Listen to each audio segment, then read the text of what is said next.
This is Energy Perspectives, a weekly podcast produced in Guyana that delves into the developments unfolding in the world's fastest growing economy. Hi there. Welcome to this week's episode of the Energy Perspectives podcast. I am your hostess, CEO of the Guyana Energy Conference and Supply Chain Expo, Kiana Wilberg. This marks our first installment for 2025, and in this part of our chapter, we place the spotlight on the digital landscape and how companies are making a big impact in Guyana. Joining us today to share his company's story is Chief Operating Officer of WANsat Network, Mr. William Moseley. Sir, welcome to our podcast. Thank you for being here. Well, Kiana, thank you so much for having me. I appreciate the opportunity to be here with you today. Great. Let's jump right into our questions. Can you share with our audience, first off, an overview of what your company does, services you offer, and what has been the impact thus far in Guyana? Well, Kiana, the whole idea or concept of WANsat was birthed in direct response to the call made by the government of Guyana for us in the diaspora to respond whole and contribute in some significant way, leveraging our expertise in the various fields. So after, I would say, maybe months of conversation and brainstorming, my colleagues and I felt that having the opportunity to provide connectivity to Guyana and to bring those communities that are far away closer would be really good for the country, and we can leverage our experience, and we felt that was the way to go. Today, we are ISP in Guyana. We provide connectivity to individuals in all 10 regions. Well, Most of our customers are residential, but we do have some businesses as well. okay. And we take pride today in what we do. There's a couple of things that we did from the inception. First, we sought out a company with deep roots in Guyana, and we forged a partnership. And of course, that gives us a jump start when we came to Guyana. And two, we took the time to engage locals in those regions that are underserved and unserved. And we asked them some pretty basic questions. How can we help you? What are your issues? And from that, we heard their stories. And we heard stories from the families of miners. What happens when the spouses are far away and there's no connection, there's no communication? Obviously, there's a high degree of anxiety and stress. We spoke to students who were eager to take advantage of their distance learning, but of course, they were hampered by the fact no connectivity. There's a funny story. We heard of some villages where people placed their cell phones on racks in the sun and went away for hours and returned hoping that the WhatsApp message would come true. And that was the scenario about 2.5 years ago. And today, we take delight in the fact that we are able to return to Guyana. We are able to set up a company, and we are able to venture out in those regions and respond to the call of the Guyanese people. And for us, there's a great deal of satisfaction in that. We have quite a number, like I said, sites in the various regions, but in Georgetown we have a brick and mortar where customers can come in and pay their bills. People who are curious, who are interested in the service can come in and ask questions about the services we provide. There's something else that's significant that we did. We took the opportunity to provide training to youngsters in some remote communities. We give them an opportunity to have ownership in this enterprise, have responsibility of supporting and maintaining the service. So when we look back in just about 2.5 years, we're here. There's a great deal of joy and satisfaction where we are and the changes we're able to make an influence. That's a really phenomenal work you've been able to accomplish in such a short space of time, indeed, hitting all 10 regions. And I want to talk a bit about the technology that you've been able to utilize for this. Based on my precursory readings of what your company does, you utilize modern satellite as well as terrestrial wireless technologies. What are the advantages of this in the Guyana context? Uh, they're quite significant, the advantages. Now, we love our country we live in. It's beautiful because of the rainforests, because of the rivers, falls, just the vastness of it. I think I checked a few weeks ago, and we are 85 to 90% covered by forests, land that we don't want to touch and hamper. So what it means that this territory is still made for satellite broadband. Traditionally, for service, for internet service, a cable is run internet. And of course, it's not practical to do that. Of course, this is cost. It's very expensive to run cable to these regions. It's time consuming. It's just not practical. But in providing that satellite service, so we can skip all of that. We can do our best to protect our environment. And of course, that's one of our goals. So by having a satellite above the skip that, then we can provide the connectivity and service. And as well, if and in terms of installing the service, we can do it in a matter of hours. We can have one of our technician head up to the Porpoise River and have an installation done within a few hours. Or maybe fly to Kaishore and do an installation there. But traditional way of running fiber is just not practical. So I guess in summary, this service is still made for what we want to do here in Guyana. Thank you. Now, OneSat's mission is to bridge the digital divide in Guyana, Suriname, and neighboring South Caribbean countries.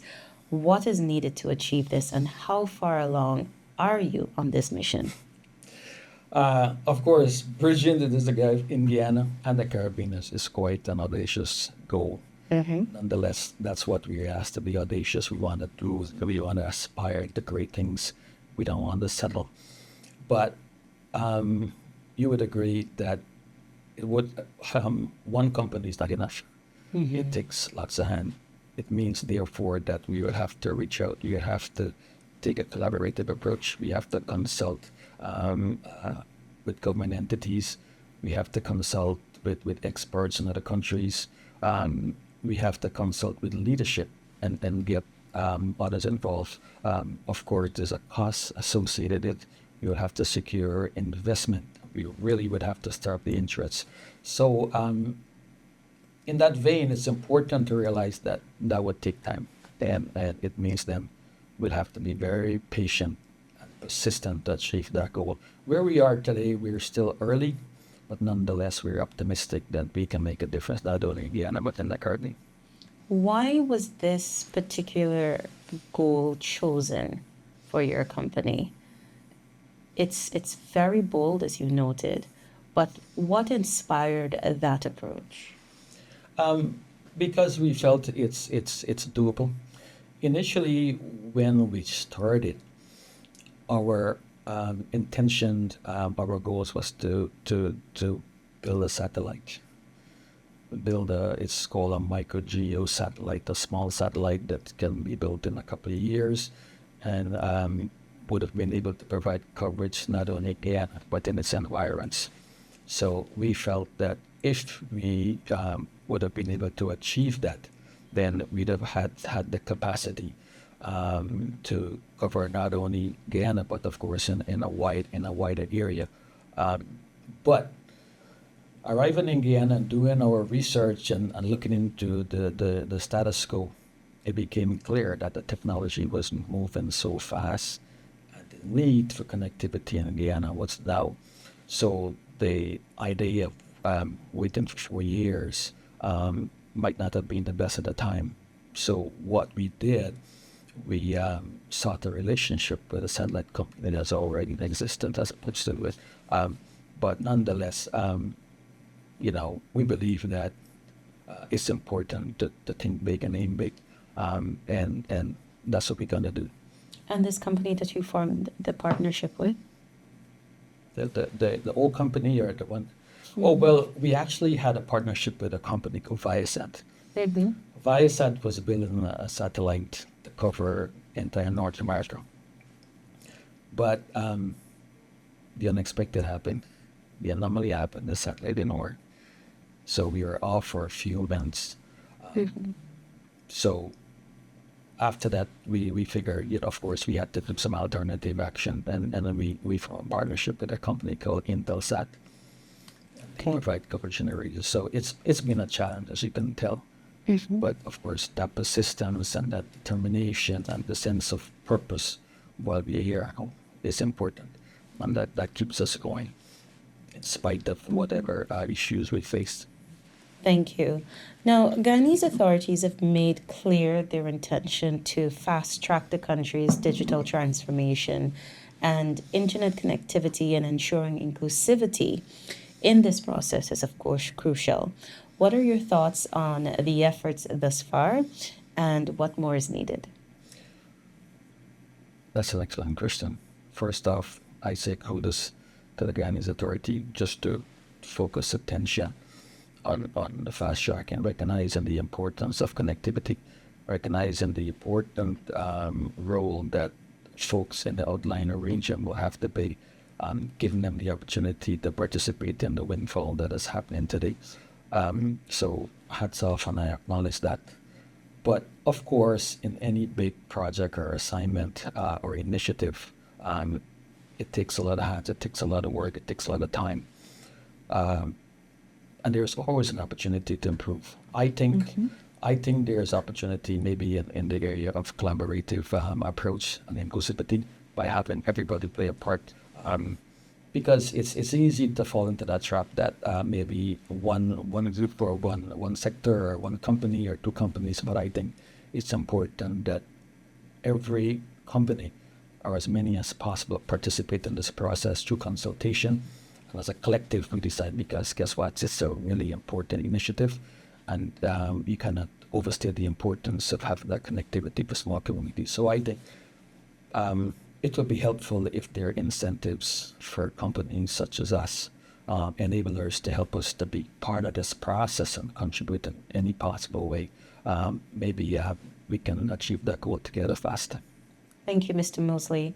As we wrap up this session here today, can you share with us, given your experience in this industry, what do you foresee as some of the biggest opportunities as well as challenges that Guyana ought to keep her eyes on in the next 5 years, per se? Guyana is booming. It's known. We hear it every day, and I'm hearing it and I see it's a reality.